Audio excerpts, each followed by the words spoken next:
Now I would request Padma Shri Dr. Sukhdev Thorat sir to please deliver his presidential speech. सबको जय भीम। ये presidential speech नहीं है, मैं सिर्फ इनका जो लंबा भाषण है उसको हिंदी में आपके सामने रखने की कोशिश करूंगा। तो इसलिए कुछ मुद्दे मैं सभी मुद्दे कवर नहीं कर पाऊंगा, लेकिन जो सेंट्रल मैसेज है उनके भाषण से वो आपके सामने रखूंगा और कुछ चीजों का फिर इंटरप्रिटेशन भी करेंगे।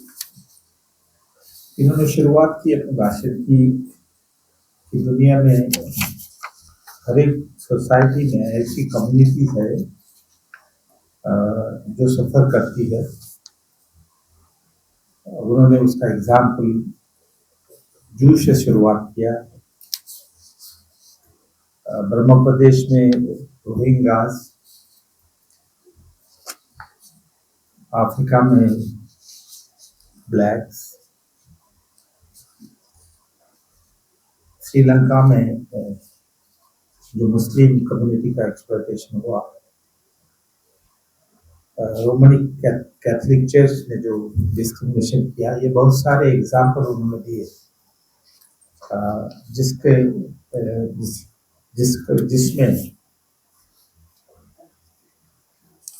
डिफरेंट कम्युनिटीज का डिस्क्रिमिनेशन रहा, आइसोलेशन रहा, एक्सप्लॉयटेशन रहा। और दूसरा मुद्दा जो उन्होंने सामने रखा वो ये है कि अनफॉर्चुनेटली जो धर्म उस कम्युनिटी में था या देश में था, उस धर्म ने उसको जस्टिफाई किया। तो उसका उदाहरण उन्होंने दिया कि अमेरिका में जब स्लेवरी आई तो यूरोपियन के साथ स्लेव भी, क्रिश्चियन भी उनके साथ गए, क्रिश्चियन मिशनरी भी गई। जैसे हमारे यहाँ इंग्लिश के साथ क्रिश्चियनिटी भी आई, उसी तरह यूएसए में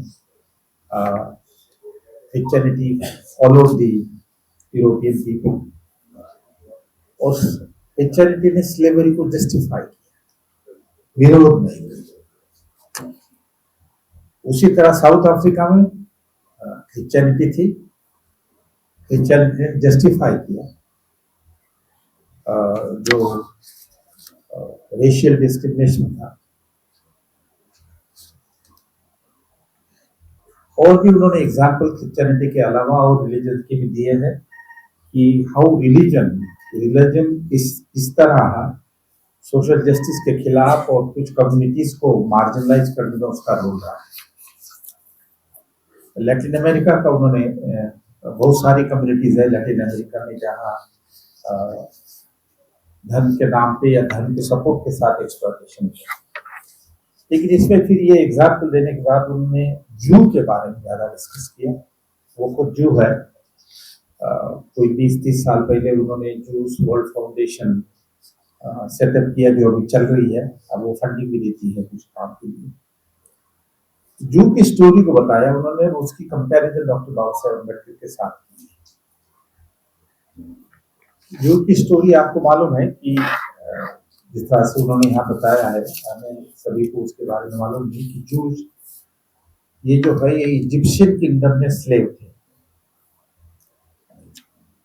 और मोजेस ने उनको, जो इजिप्शियन किंग था उसके साथ बार्गेनिंग करके या बहुत सारे कंडीशन रख के सैक्रिफाइस करके उनको वहां से मुक्त किया। लेकिन मुक्त तो किया, लेकिन उन सब जू के साथ मोजेस जो है उनको ले आए वहां से। तो सवाल था कि कहाँ राष्ट्र बनाए, कहाँ इनको ले जाए, कहाँ इनको सेटल करें। तो जो मोजेस की जो कहानी है वो ये कहानी है कि 40 साल तक मोजेस जो घूमता रहा अपने होमलैंड के लिए, और उसी बीच फिर फ्रस्ट्रेशन में कहिए या और रीजन की वजह से कहिए, he try to develop link with God कि हमें इसमें से आप बचा लो। और कहानी यह है कि उसका गॉड के साथ संवाद हुआ, उसको ब्लेसिंग मिला और उस ब्लेसिंग के थ्रू उन्होंने 10 कमांडमेंट जो है वो दी है। तो फर्स्ट क्रिश्चियनिटी का जो बेसिस है वो 10 कमांडमेंट का है। आगे जाके वो कंपैरिजन करते हैं, मैं बताऊंगा उसके बारे में कि हाउ वो कंपैरिजन करते हैं 10 कमांडमेंट की और जो 22 प्रतिज्ञाएं बाबा साहब ने दी है उसके साथ, और वही है मॉरलिटी की है सारी जो ये कमांडमेंट है। और इसमें मोजेस का रोल उन्होंने काफी लंबे तरीके से यहाँ डिस्कस किया। दूसरा इम्पोर्टेंट जो मुद्दा उन्होंने बताया है वो मेरा ख्याल है समझना जरूरी है कि जू की कहानी फिर बाद में और बहुत डिफिकल्ट बनी। होमलैंड तो नहीं मिला, डिफरेंट कंट्रीज में वो चले गए, इंडिया में भी रहे, अभी भी जूस कई जगह है, पूना में थे। और जर्मनी के सेकेंड वॉर के पीरियड में उनकी जो जेनोसाइड हुआ, जो हत्या हुई, उसके कोई लिमिट नहीं। और जिस कंट्री में रहे वहां वो एक माइनॉरिटी के रूप में रहे, लेकिन उसका असर आपको जर्मनी में दिखता है। I think several millions Jews were killed in concentration camp। लेकिन बाद में फिर सेकेंड वर्ल्ड वॉर के बाद फिर होमलैंड मिला, जो आज का इजराइल है। यूनाइटेड नेशन ने, यूके, अमेरिका ने इनिशिएटिव लेके वो जमीन दिलाई और जू को अपनी कंट्री। इसमें वो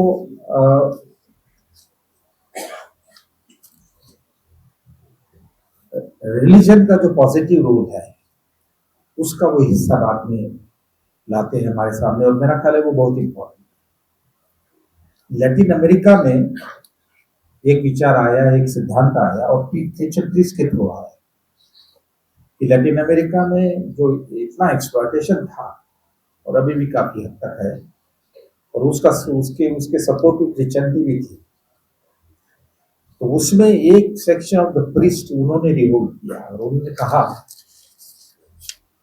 कि क्रिश्चियनिटी इस तरह के एक्सप्लॉयटेशन को सपोर्ट नहीं करती।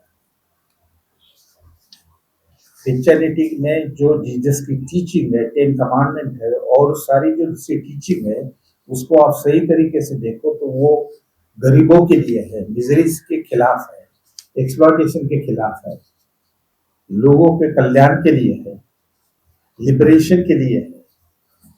ये विचार उन्होंने रखा, इसलिए वहां से वो शब्द आया लिबरेशन थियोलॉजी, मुक्ति जो धर्म के माध्यम से, क्रिश्चियनिटी के मुख्य टीचिंग के माध्यम से आप जनता का कल्याण कर सकते हो। ये विचार उन्होंने जो उस वक्त प्रस्तावित क्रिश्चियनिटी का विचार था उसके खिलाफ दिया और उनको अपोजिशन भी हुआ। 5-6 प्रीस्ट थे, वो बड़े स्ट्रॉन्ग प्रीस्ट थे, उनको ब्राजील में भी विरोध हुआ। और सबसे बड़ी बात है कि रोमन कैथोलिक चर्च जो है इटली में, उन्होंने विरोध किया। और जब उन्होंने एक प्रीस्ट को अपॉइंट किया, प्रीस्ट को डिफरेंट कंट्रीज में अपॉइंट करने का अधिकार पोप को था, तो ये जब मूवमेंट, रिवोल्ट की मूवमेंट आई, तो उन्होंने ऐसे बिशप को वहां अपॉइंट किया जो कंजर्वेटिव था। इंपॉर्टेंट बात यह है कि धर्म का क्रिश्चियनिटी में ऐसे विचार है जो गरीबों के लिए है, एक्सप्लॉयटेशन के खिलाफ है, और क्रिश्चियनिटी के विचार और उनका धर्मशास्त्र लिबरेशन के लिए किया जा सकता है, ये विचार उन्होंने पहली बार लाया। और उसके बाद ये विचार काफी एक्सपांड हो गया। एक लिबरेशन थियोलॉजी के नाम पे अब तो कोर्सेज भी है। साइमन लॉरेंस जो है वो ब्रांडाइज यूनिवर्सिटी में ये कोर्स पढ़ाते हैं। इसमें थोड़ा सा मैं डेविएट करके ये भी बताऊं, उन्होंने बताया नहीं, लेकिन उसका बैकग्राउंड यह है कि जू के डिस्क्रिमिनेशन के बारे में है। वो ये है कि हार्वर्ड यूनिवर्सिटी जो यूएसए में है, बॉस्टन में, बहुत पुरानी यूनिवर्सिटी है, जिसमें जब एडमिशन कॉम्पिटिटिव बेसिस पे होती थी तो 50 to 67% जू के लड़के को एडमिशन मिलती थी मेरिट के बेसिस पे। और ये इंग्लिश इंग्लिश लोगों ने हॉर्मोन बनाए, तो ये उनको अच्छा नहीं लगा। तो कुछ सालों के बाद उन्होंने कोटा तय किया कि भाई ओनली 10% जो है, ये 50-60% जो यदि क्वालिफाई होते, लेकिन हम 10% दें। और उसके चलते फिर वो उसका काफी रेजिस्टेंस हुआ जूस ने कि ये क्या करें। तो तब कुछ जो परमानेंट जू थे वो इकट्ठा आए, उन्होंने सोचा कि इसी शहर में, इसी बॉस्टन की सिटी में, उसके बगल में एक शहर है वॉल्थम, उसमें हम यूनिवर्सिटी खोलेंगे। तो उन्होंने ये जो ब्रांडाइज यूनिवर्सिटी है, वो उसका बैकग्राउंड वो खोलने का ये है। और जब ये बनी तो इसमें one of the signatories and founder is also Einstein.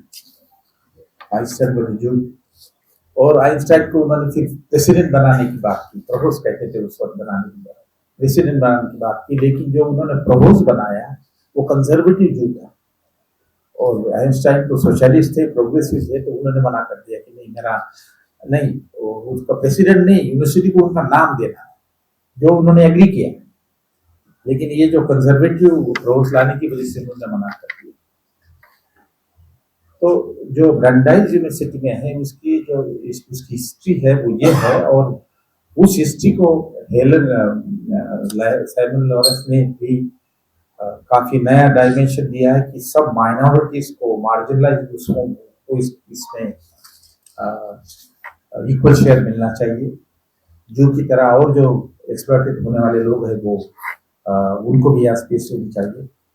तो एक छोटी सी और एक कहानी मैं बता दूं कि वो इंडिया में आए तो किसी को उन्होंने कहा कि मुझे मिलना है और ये प्रचार करना है मुझे। वो क्या लेके आए कि दलितों के लिए मुझे स्कॉलरशिप देनी है एडमिशन करने के लिए।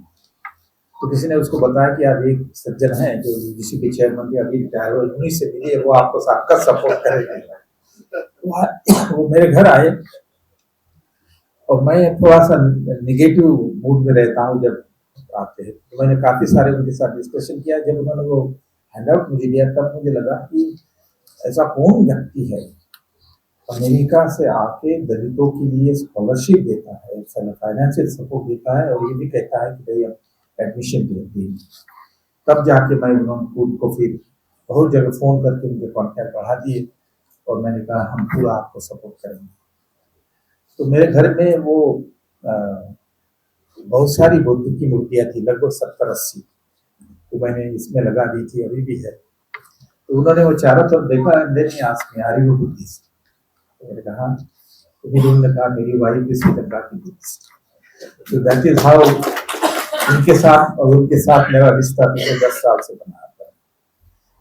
जो मुख्य मुद्दा है, मैं ये कह रहा हूँ कि ये लिबरेशन थियोलॉजी का जो विचार है ये सामने आया, और उन्होंने फिर अपने भाषण में लिबरेशन थियोलॉजी जो डेवलप हुई और बाबा साहब का जो कन्वर्जन टू बुद्धिज्म, इसकी कंपैरिजन।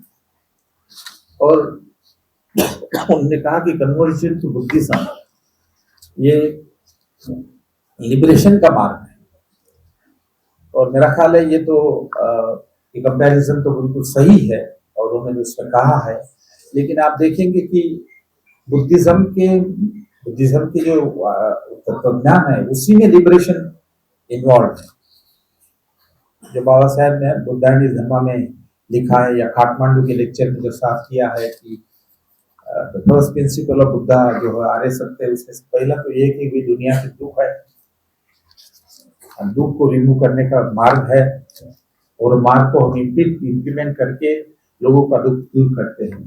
तो entire philosophy of Buddhism is based on the liberation of people. तो उसमें उसको इंटरप्रिटेशन की जरूरत नहीं। बुद्धिज्म का तत्वज्ञान ही लोगों के लिबरेशन के लिए बना हुआ है। तो इसलिए बहुत सारी समानताएं जो है वो लिबरेशन थियोलॉजी और बुद्धिज्म में है। और बाबा साहब ने फिर उन्होंने 2-3 पैराग्राफ में ये भी कहा कि बाबा साहब ने मोजेस के साथ अपनी कैसी तुलना की है। मुझे लगता है मैंने पढ़ा है वो कि एक सेंटेंस है जहां उन्होंने कहा है I am Moses of my people. तो मोजेस का जो एफर्ट है अपनी अपनी जनता को होमलैंड देने का, उसी तरह का पैरेलल डॉक्टर बाबा साहेब अम्बेडकर के साथ है। तो मैं दरअसल इसके बारे में सोचने लगा कि डॉक्टर अम्बेडकर के भी जहन में उस तरह की कल्पना थी। आपने देखा होगा कि आप जितने भी मेमोरेंडम डॉक्टर अम्बेडकर ने बाबा साहेब ने ब्रिटिशर को दिए, 1919, 1959 राउंड टेबल कॉन्फ्रेंस और फिर independent labour party, schedule caste federation और यहाँ तक की रिपब्लिकन पार्टी ने, उन्होंने वहाँ ये कहा है कि दलितों को जमीन देनी चाहिए, कल्टीवेबल वेस्टलैंड देनी चाहिए ताकि वो कल्टीवेट करें कलेक्टिव, और वो जमीन गांव के बाहर हो और वहां दलितों की बस्ती हो, सेपरेट सेटलमेंट हो। उन्होंने वर्ड जो इस्तेमाल किया है वो किया विलेजेस, सेपरेट विलेजेस। तो ये बिल्कुल मोजेस की तरह है कि अपने अलग जमीन और अलग अस्तित्व के लिए वो ये कर रहे थे और बार बार रिपीट किया। आखिरी में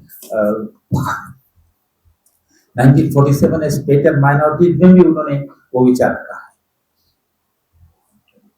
कि दलितों को, शेड्यूल कास्ट को, अनटचेबल को अलग से जमीन देके वो अपनी जमीन पे खेत करें और वो हाई कास्ट लोकेलिटी से दूर हो। और एक बड़ा पावरफुल वर्ड उन्होंने इस्तेमाल किया, सेपरेट सेटलमेंट के करके उनको इंडिपेंडेंट मीन्स ऑफ प्रोडक्शन देके you disconnect them from the high cast in the village, ताकि जो डिपेंडेंस है शेड्यूल कास्ट का ऊंची जाति के ऊपर, उससे जो एक्सप्लॉयटेशन होता है वो खत्म हो जाए। और दूसरा शेड्यूल कास्ट जो है वो माइनॉरिटी में है तो इसलिए एक्सप्लॉयटेशन होता है। तो एक तरीके से आप वो विजन देखेंगे। उन्होंने एग्जाम्पल म्यांमार का भी लिया और साउथ अफ्रीका भी लिया। साउथ अफ्रीका की एक कम्युनिटी है बुंटे, इनको अलग से सेटलमेंट देके वो सेटल किया हुआ है। तो उनके दिमाग में भी वो संकल्पना है जब बाबा साहब अपनी तुलना मोजेस के साथ करते, search for that dream land for the untouchable and जूझ फॉर जूझ। तो ये उन्होंने ये मैं उसका मीनिंग निकाल रहा हूँ, लेकिन डॉक्टर साइमन लॉरेंस ने डॉक्टर बाबा साहेब अम्बेडकर और मोजेस के साथ ये तुलना की है कि दोनों ने अपनी जनता को, अपने कम्युनिटी को एलिवेट करने के लिए, उनका उत्थान करने के लिए कोशिश की है और उसमें इसलिए उनमें बहुत सिमिलरिटी है। मेरा ख्याल है ये कुछ विचार है उनके कि रिलीजन को जनता के उत्थान के लिए, मुक्ति के लिए कैसा इस्तेमाल किया जा सकता है। मैं आखिर में इतना ही कहूंगा कि जो उन्होंने भी कहा है कि बाबा साहब ने जो एनिहिलेशन ऑफ कास्ट में कहा, जो उन्होंने कोट किया कि यदि कास्ट को आपको रिमूव करना है तो जिस कास्ट का आधार धर्मशास्त्र में है उस धर्मशास्त्रों को आपको बदलना होगा, उसके बगैर नहीं होगा। और उन्होंने रिक्वेस्ट भी की हिंदू को, सजेस्ट भी किया एनिहिलेशन ऑफ कास्ट में कि ऐसा करो, हम सारे ग्रंथ इंडिया में जो जितने भी धर्म है या जो विचार इकट्ठा करके एक किताब बनाए और उसमें ऐसे प्रिंसिपल हम लेट डाउन करें जिसके बेसिस पे लोग अपने आप कैसे बिहेव करें, एक दूसरे के साथ कैसे बिहेव करें, इक्वालिटी, फ्रेटर्निटी और लिबर्टी के साथ। लेकिन सुना नहीं किसी ने। लेकिन बाबा साहेब अम्बेडकर की ये समझ थी, जो बुद्धिज्म को एक्सेप्ट करने में उनकी समझ ये थी कि उनको ये पूरा मालूम कि ब्राह्मणिज्म कोई भी ग्रंथ आप ले लो, ऐसा कोई ग्रंथ नहीं है कि जो समता की बात करता है, जो स्वातंत्र की बात करता है, जो बंधुत्व की बात करता है या सबके भले की बात करता है। तो इसलिए Brahmanism can not be a religion of liberation. मैं इसके पहले भी आपको कहा है कि मैं रिलीजियस फिलोसॉफी में नहीं जाऊंगा, लेकिन डॉक्टर बाबा साहेब अम्बेडकर ने क्या किया, ढूंढने की कोशिश की ब्राह्मणिक लिटरेचर में कि कहीं तो भी समता का विचार है जिसके बेसिस के ऊपर कुछ किया जा सकता है ब्राह्मणिकल आइडियोलॉजी के माध्यम से। तो आप रिडल ऑफ हिंदुइज्म जो उनका वॉल्यूम 4 है, उसमें आखिरी अपेंडिक्स है, वो जरूर पढ़ें। उन्होंने क्या किया है कि जितने भी ग्रंथ है ब्राह्मणिकल ब्रह्मनिकल रिलीजन के, उस सब ग्रंथों को एक एक ग्रंथ को लिया, 3 वेदा को लिया, उपनिषदा को लिया, 18 पुराणा को लिया, फिर सारी स्मृति को लिया, मनुस्मृति, नारद स्मृति, विष्णु स्मृति, बहुत सारी स्मृतियां हैं, फिर रामायण लिया, फिर महाभारत लिया और फिर गीता ले लिया, और देखा कि कोई ऐसा रिलीजियस टेक्स्ट है जो जाति के विरुद्ध में है और समता और फ्रीडम की बात करता है। तो उन्होंने क्या किया है उसमें, इसलिए मैं कह रहा हूँ आपको ये कि हर एक शास्त्र में कोई विश्वास उनके ऊपर न करेगा, इसलिए हर एक टेक्स्ट से उन्होंने कोटेशन दी, गीता से कोटेशन उठाया, रामायण से कोटेशन उठाया, महाभारत से कोटेशन उठाया, सारे वेदा से उठाया, स्मृति से उठाया, और ये सिद्ध किया कि every religion of Brahmanism support caste system. तो इसलिए ब्राह्मणिज्म की जो सोशल आइडियोलॉजी है वो injustice, inequality, restriction on freedom, anti social attitude, इस पे आधारित है। इसलिए इसके बेसिस के ऊपर आप नए समाज का निर्माण नहीं कर सकते, मुक्ति नहीं कर सकते। इसलिए फिर उन्होंने बुद्धिज्म को स्वीकारा, कन्विंस हुए। सॉरी, जरा खांसी ज्यादा परेशानी है। तो मेरा ख्याल है ये बाबा साहेब का विचार जो उन्होंने रखा है, तो ये बहुत ही इंपॉर्टेंट मुद्दे, कुछ नए मुद्दे उन्होंने आपके सामने रखे, हमारे सामने रखे। Thank you Lord and Simon. I have tried to translate as much as I could.